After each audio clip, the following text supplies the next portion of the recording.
Salut, j'espère que vous êtes en pleine forme pour écouter l'histoire d'un des plus beaux slows de la planète musicale, que l'on doit à un groupe de hard rock, Metallica en l'occurrence. Et vous l'aurez deviné, je parle de Nothing Else Matters, très belle chanson de 6 minutes 30 sortie le 20 avril 1992, qui est à contre-courant des productions habituelles de Metallica. Groupe américain formé en 1981, Metallica fait partie des grands pionniers du thrash metal avec Megadeth, Slayer et Anthrax. Qui aurait pu croire que sous la solide carapace du chanteur, James Hetfield battait un cœur d'homme amoureux. À première vue, pas grand monde, même si l'on sait que les groupes de hard rock sont capables d'écrire les plus belles ballades.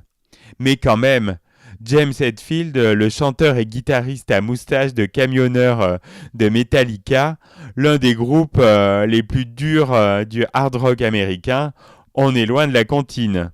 1991 marque un tournant dans la carrière de Metallica avec la sortie de l'album Metallica, plus souvent nommé Black Album en raison de sa pochette entièrement noire, à l'exception d'un serpent gris.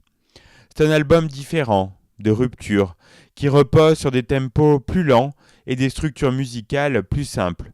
Plus commercial aussi pour les fans de la première heure, mais voilà, il est franchement bien accueilli tant par le public que par la critique. Deux titres ont réellement porté l'album, The Unforgiven et Nothing Else Matters. Paradoxalement, ce sont deux superbes ballades qui sont à l'opposé des morceaux trash qui ont fait la renommée du groupe. James Hetfield a souvent expliqué qu'il avait écrit Nothing Else Matters quand il était adolescent, après un chagrin d'amour, ajoutant cependant qu'il ne se souvenait plus de la fille pour laquelle il avait prétendument écrit le morceau.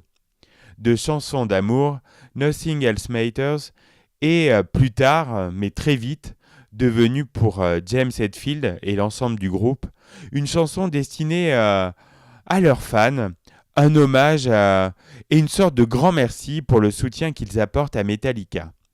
Une autre explication avancée par James Hetfield lui-même veut que Nothing Else Matters soit une longue plainte de la condition de rockstar, à savoir toujours changer de ville, d'hôtel, se trouver loin de sa famille et de ceux que l'on aime.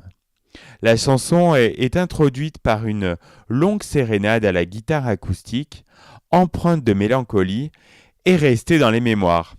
C'est le producteur Bob Rock qui aura l'excellente idée de soutenir le côté romantique de la chanson par un accompagnement philharmonique. Aujourd'hui, Nothing Else Matters est pour le grand public la chanson emblématique de Metallica. Elle dénote pourtant totalement de la production usuelle du groupe.